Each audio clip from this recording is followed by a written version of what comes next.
How do you review a beta that hasn't been live for 24 hours? Over the next 3 weeks, players across all platforms are going to get a chance to take Modern Warfare 2 for a spin. They'll get an extra 2 days if you pre-order it, and I'm sure some people are wondering, is it worth it? How do we even give an honest review for something like that? I think the Cliff Notes review is Modern Warfare 2 provides solid gameplay, but ultimately is going to be looked down at for not living up to unfair expectations. The last Call of Duty release was Vanguard, but Modern Warfare 2 is the sequel to Modern Warfare 2019, the game which introduced the popular gunfight mode and was the game Warzone was structured around and had a style of gameplay that has kept people entertained for the past 2 years. Spike in the player base from the pandemic and unique gameplay changes all culminated in one of the most played and watched games of all time. So I've decided to break this review down into different sections. Today is the incredibly polarizing topic of Modern Warfare 2 movement. The first thing you're going to notice moving your character in Modern Warfare 2 is it feels like driving a minivan. It's lumbering, more methodical, and slower. In fact, movement in this game feels more akin to Rainbow Six Siege than anything that Modern Warfare 2019 offers. And this isn't necessarily a bad thing. Rainbow Six Siege and other shooters have used this style and done incredibly well, but it's a big change compared to the last 3 COD titles and maybe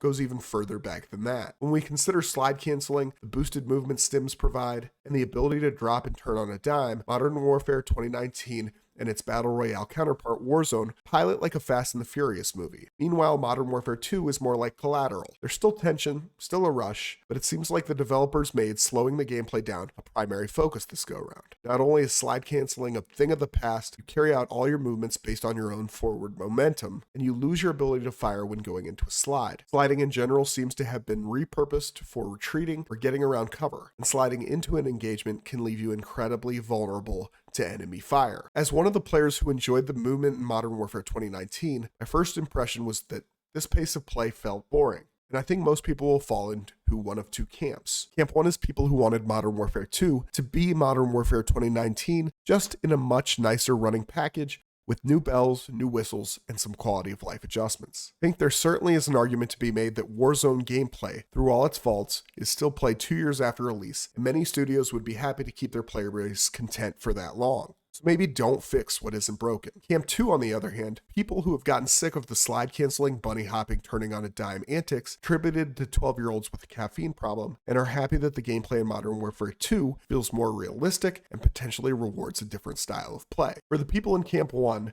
mastering movement for an advantage isn't gone. Dolphin Dive is back, and with it the ability to shoot midair while flying forward. Fights in close quarters around cover still feel like you're going to have to snake, jump, and slide around in to get the upper hand. And I'm sure we're frighteningly close to the first video showing us how to exploit new movements. On a side note, they've added in the ability to hold on to ledges and peer over them with your pistol, which I don't know how practical that tactic will be, but it does feel very cool. That being said, the game definitely rewards a more tactical approach and pace, where clearing corners and watching sightlines instead of throwing yourself into constant 50-50 opportunities seems like the best decision. While Modern Warfare 2019 was the base for the adrenaline-fueled thrill ride that was Warzone, the pace required in Modern Warfare 2 feels like it's being set less for Warzone 2 and more for the new tactical looter DMZ mode, which we still have yet to see in action, but I think will thrive on the room-to-room clearing and close combat that Modern Warfare 2's pace sets up for. The bottom line is the movement in Modern Warfare 2 is without a doubt slower than what we've grown accustomed to in a Call of Duty game, and whether or not that style of play will be compelling enough for the fan base